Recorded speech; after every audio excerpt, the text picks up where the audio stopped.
Jujur, seumur hidup gue, ini baru pertama kalinya gue nonton film Batman. Bahkan The Dark Knight-nya Christopher Nolan belum gue tonton juga. Jadi gue gak bisa bandingin ya sama film-film Batman sebelumnya. Tapi menurut gue, The Batman karya sutradara Matt Reeves ini bisa dibilang berasa kayak bukan film superhero. Karena konsep ceritanya cukup berbeda dan segar. Dan saking manusiawinya sosok Batman Robert Pattinson dibuat. Inilah review singkat The Batman oleh Sini Aja.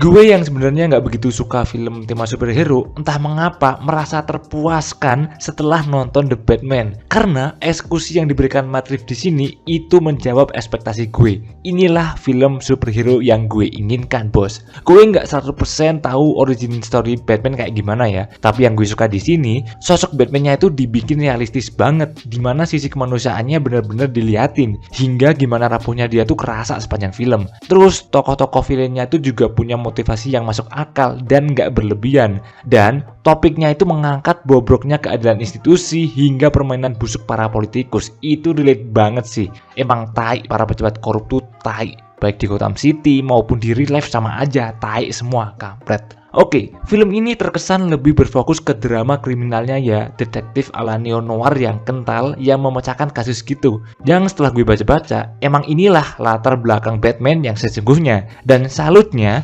narasi penceritaan dari Matt Reeves berhasil menyeimbangkan semua aspek yang ada. Gelapnya dapet, misteri dapet, emosional dapet, romance dapet, dan gak ketinggalan elemen superhero dan actionnya juga tetap dapet. Adegan kejar-kejaran pakai Batmobile di tengah hujan deras itu parah sih.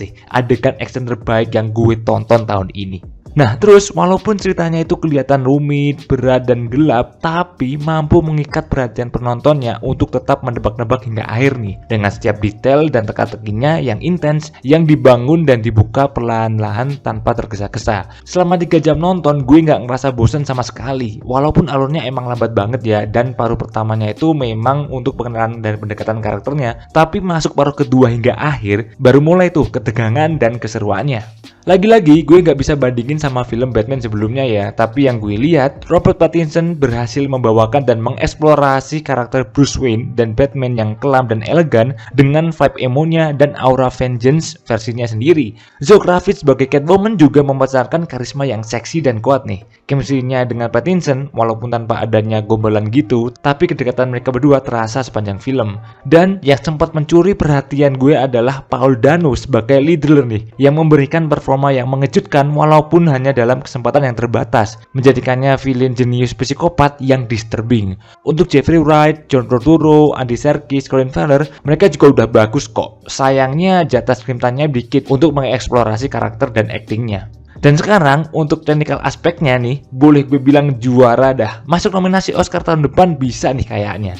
Sinematografi dari Greg Fraser yang menggarap film Dune juga tahun lalu, di sini memberikan kesan menawan dan indah dengan balutan dominan warna hitam dan merah, penggunaan bayangan dan siluet, bahkan hujan turun dan pengambilan gambar yang cukup berani nih mempresentasikan kegelapan sosok Batman ini. Salah satu contoh scene-nya adalah ketika adegan baku tembak di lorong gelap gulita dan hanya diterangi oleh ledakan tembakan senapan. Itu keren banget sih menurut gue, gokil.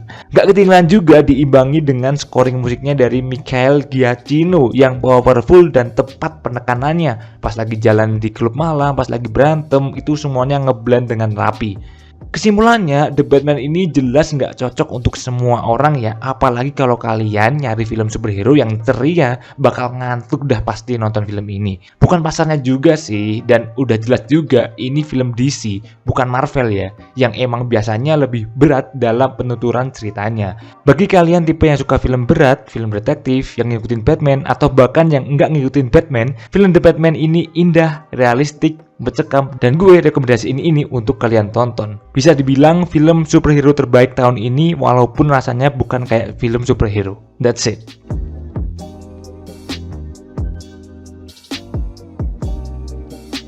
Oke, jika kalian suka video ini, jangan lupa untuk klik tombol like-nya, share ke teman-teman kalian, dan tentu saja subscribe. Thanks for watching. Sekian dari gue, Elvan Kurniawan, and see you on the next video. Bye!